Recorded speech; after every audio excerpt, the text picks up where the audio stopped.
Hey guys, it's Alex from 7th Hour Films. This might be a little strange. You're probably wondering what the hat is about. It's early morning. It's about 8 a.m. and I haven't taken a shower yet.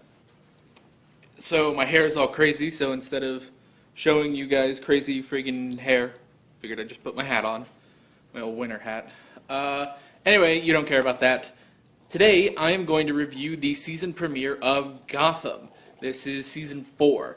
This episode is titled Pax Penguina. So basically what I'm going to do is for a bunch of the shows that I watch, Supergirl, Flash, Arrow, Legends, S.H.I.E.L.D., stuff like that, I'm going to be reviewing the season premieres, so the first episode of each season, the mid-season finales, so that's around between episodes 8 and 11, depending on the show. And I will also still be doing my normal season review at the end of the season.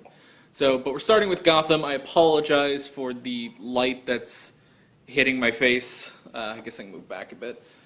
And again, I'm sorry if I look weird. It's early morning, and I'm reclining in a chair, so. Also, you might hear some noise every once in a while. That's my dog, Darby. He's chewing on a ball, so. So, okay, Gotham. So, I've given my thoughts on Gotham before. I've done 2 videos on Gotham. You can go check those out. I'm not really going to repeat myself, but Season 4. So, we're starting off. The Penguin has control of the criminal underground. Oh, boy. Hey, Darby. Yeah, he's probably going to try to get in my lap. So, the Penguin has control of the criminal underground, and he's actually giving out licenses for crime. Now that's an interesting concept. Something that probably would never happen, but it's interesting. He's gotten the mayor on board with it. And basically, these licenses say that if a cop catches someone committing a crime and they have a license, the cop has to let them walk, which is interesting. Of course, this does not go over well with Jim Gordon, our main character, and it also does not go over with Bruce Wayne. Sorry, I'm actually going to recline a bit more. Oh my gosh. Okay, good, Darby. He's going to sit in my lap now. Okay, so yeah, this does not sit over well with Bruce Wayne, who is starting to take steps into becoming a vigilante, starting to become Batman, a Dark Knight. In fact, I believe this whole season arc is called Dark Knight. But, okay, so Bruce Wayne is taking steps into becoming Batman. He's a vigilante. He doesn't do much. He's still, like, well, no, he's not training. He's not training anymore. Don't worry about that. He's not really training anymore. He's out doing vigilante work, and he's coordinating with Alfred and stuff. And Alfred is starting to teach him that not everything needs to be resolved by a vigilante. That it can also be resolved by Bruce Wayne. Darby, I don't need you chewing my hand while I'm talking to YouTube. Okay, so we have that going on. That's pretty interesting. There's not, I suppose, not a ton of it in this episode, so you don't got to worry about that. Oh, God, this is unprofessional as heck. You know, he's not coming back up here. Sorry, guys. So, there's not a whole lot of that in this episode, but for what there is, it is interesting. I don't know if I mentioned this in my Gotham Season 3 review, but it is interesting seeing the progression to Batman, if you know what I mean. Sit up a bit. Alright, so, like, in Batman Begins, we have him, he's sort of training with Ra's al Ghul, and then he goes back, he gets a suit, and now he's Batman. Here, we've had our logical progression from his parents' murder to becoming Batman. So, that's interesting. That's interesting to watch, and I'm sure we'll get more of that in this season.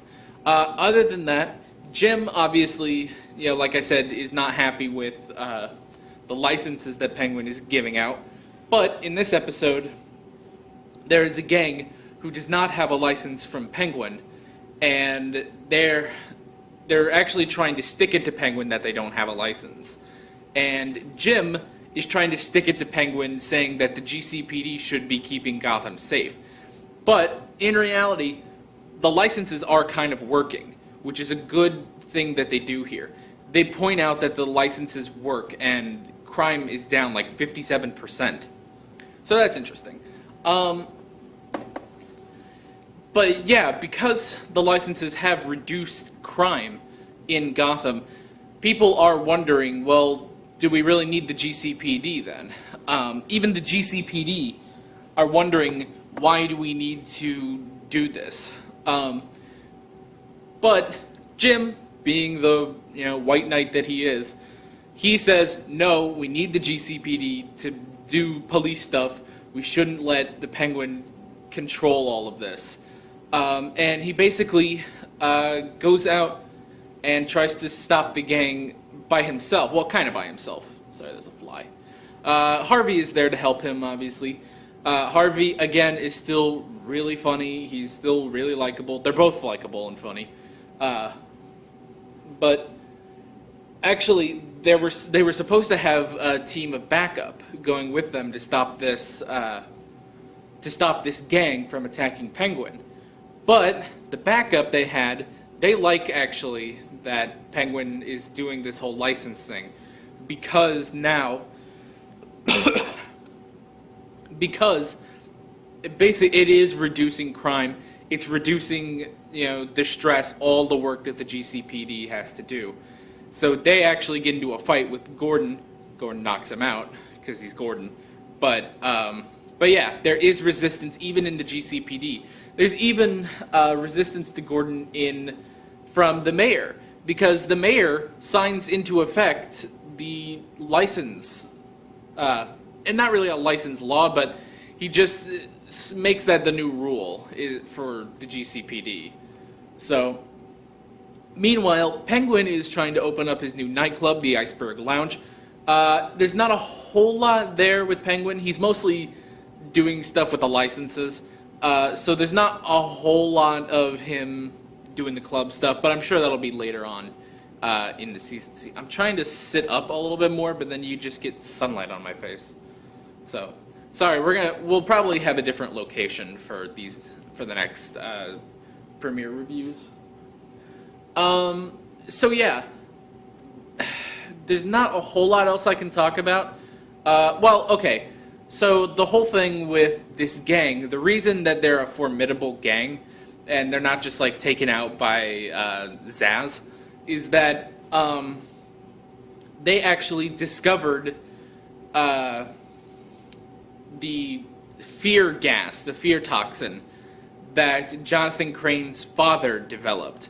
And because Jonathan Crane helped his father work on that, he knows how to make the formula. So the gang goes and gets him to make the formula, and basically at the end, basically to kind of keep him in line, they bring along a scarecrow, because Jonathan is completely afraid of scarecrows because he was hit with his own fear toxin. So basically, while the gang goes out to go kill the Penguin, or I'm not exactly sure what their plan was. Well, no, it wasn't really to kill the Penguin. It was to just knock him out, make him afraid with the fear gas. While they're gone, they locked Jonathan in a closet with a scarecrow that he is deathly afraid of. And basically, his fear completely consumes him. So when they open the door, or when one of them opens the door later, they just see a scarecrow, and sure enough, it's Jonathan Crane as the scarecrow, and this is the origin of the scarecrow. So that's really interesting. Yeah. So all in all, it was a pretty good episode. There's really not much else I can talk about. I suppose I could mention there's some stuff with Selena and Tabitha.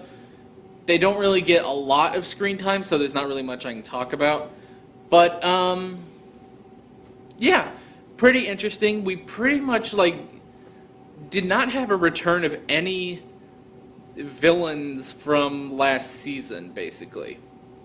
No Michael Chiklis as Captain Barnes, that's it. Or the judge, or whatever, or the execution. I don't know what the heck he's called. No Barnes.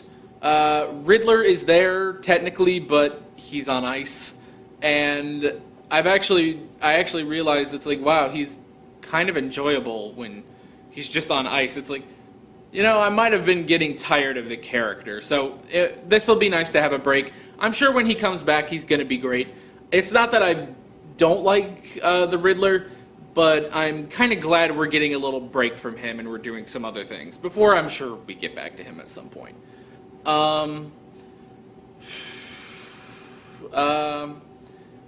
No Barbara, no mention of... Well, they do mention Barbara, but it's like for a second. It's really just a mention, and that's about it. No Jervis Tetch. No Lee, thank you. No talk about Mario. No Don Falcone. Even though I like Don Falcone. Pretty much, like, none of the... Well, and kind of no Ra's al Ghul. He has a cameo, and they do mention him, like Bruce is saying, like, I need to be prepared for the next time Ra's comes around. And they're sticking with Ra's. I like that. Hopefully they don't go with the pronunciation of Roz. That was a problem I had with Arrow, is that you can say Ra's al Ghul or you can say Ra's al Ghul. You need to pick one. Arrow used both. Even when Oliver was around Ra's, who said Ra's, he still said Roz to everyone else. So pick one. Gotham seems to have picked Ra's. So that's good. But honestly, like, yeah, he's there. He doesn't get a line. He just kind of gets a little cameo. He's like, he's just like in the distance, like kind of watching over Bruce. So yeah, yeah, interested to see where this goes.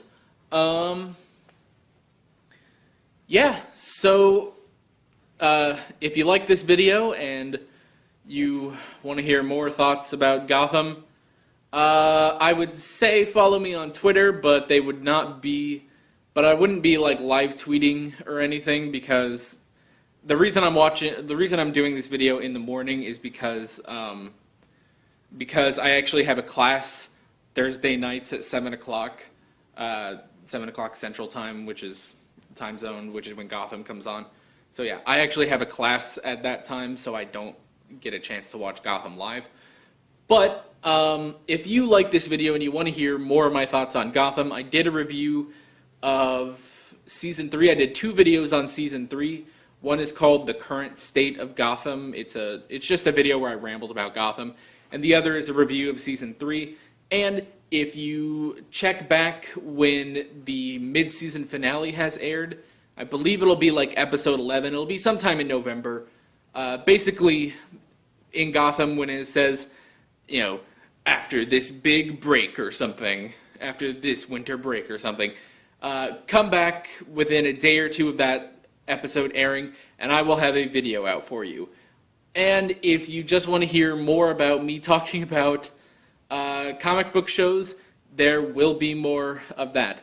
The next show might be Star Trek Discovery. I know it's a comic book show, but it's just a show I'm watching.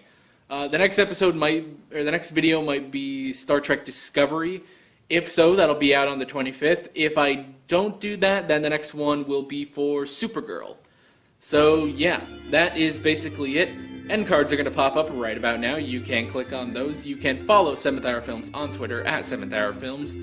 And that's basically it. I'm Alex from 7th Hour Films, and the clock interrupted me. Later.